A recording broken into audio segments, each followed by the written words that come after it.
Welcome to the Transitions Daily podcast. Transitions Daily is an online recovery group that offers a daily distribution of popular recovery resources accompanied by a secret Facebook group for discussion.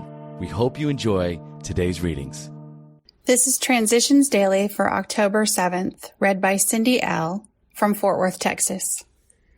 AA thoughts for the day. Gratitude.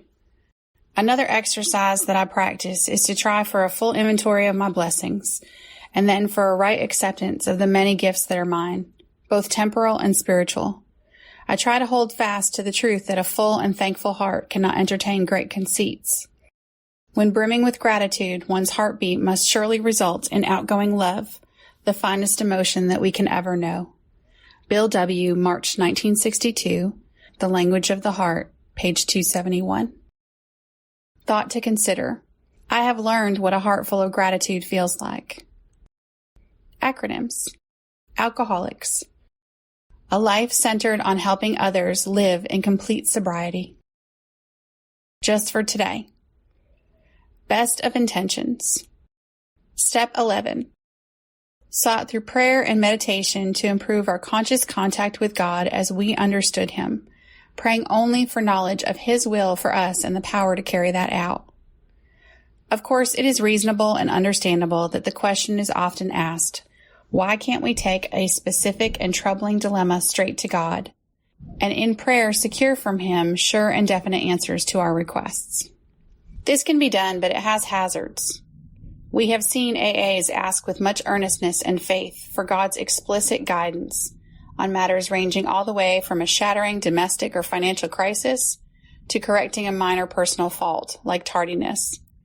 Quite often, however, the thoughts that seem to come from God are not answers at all.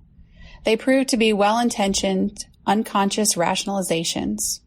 The AA, or indeed any man who tries to run his life rigidly by this kind of prayer, by this self-serving demand of God for replies, is a particularly disconcerting individual.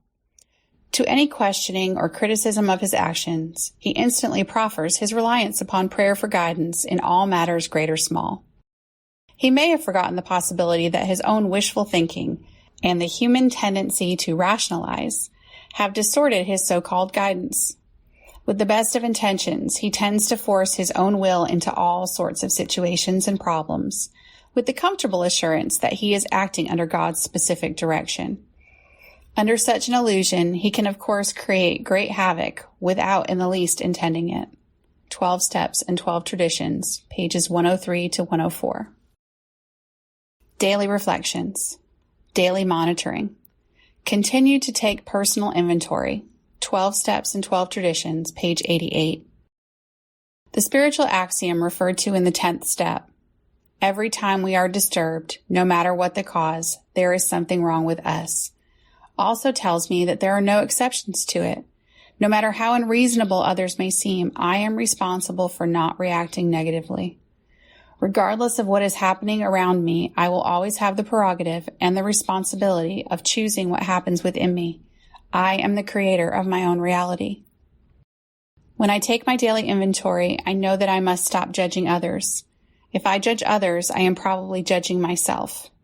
Whoever is upsetting me most is my best teacher. I have much to learn from him or her, and in my heart, I should thank that person. As Bill sees it, spiritually fit. Assuming we are spiritually fit, we can do all sorts of things alcoholics are not supposed to do. People have said we must not go where liquor is served. We must not have it in our homes. We must shun friends who drink. We must avoid moving pictures which show drinking scenes. We must not go into bars. Our friends must hide their bottles if we go to their houses. We mustn't think or be reminded about alcohol at all.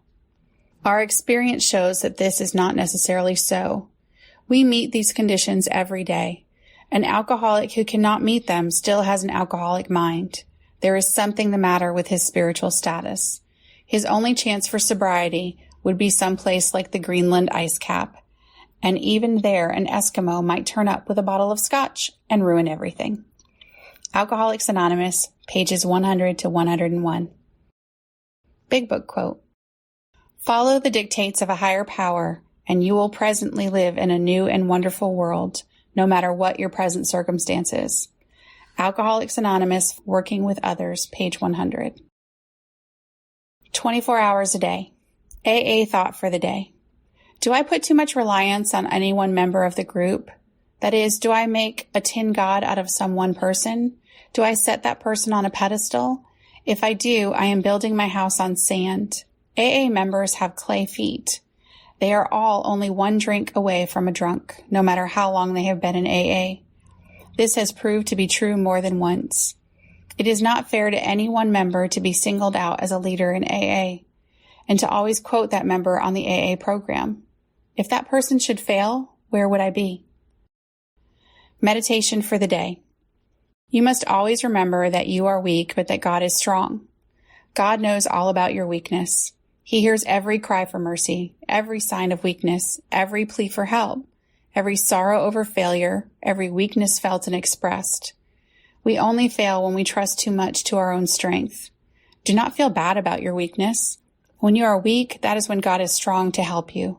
Trust God enough and your weakness will not matter. God is always strong to save.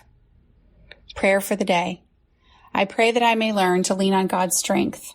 I pray that I may know that my weakness is God's opportunity. Hazelden Foundation, P.O. Box 176, Center City, Minnesota 55012. I am Cindy, and I am an alcoholic. We hope you enjoyed today's readings. You can also receive Transitions Daily via email and discuss today's readings in our secret Facebook group. So for more information, go to dailyaaemails.com today. Other than the 24 hours a day reading, unless otherwise specified, all quotes copyright Alcoholics Anonymous World Services, Inc., 1952 through 2001.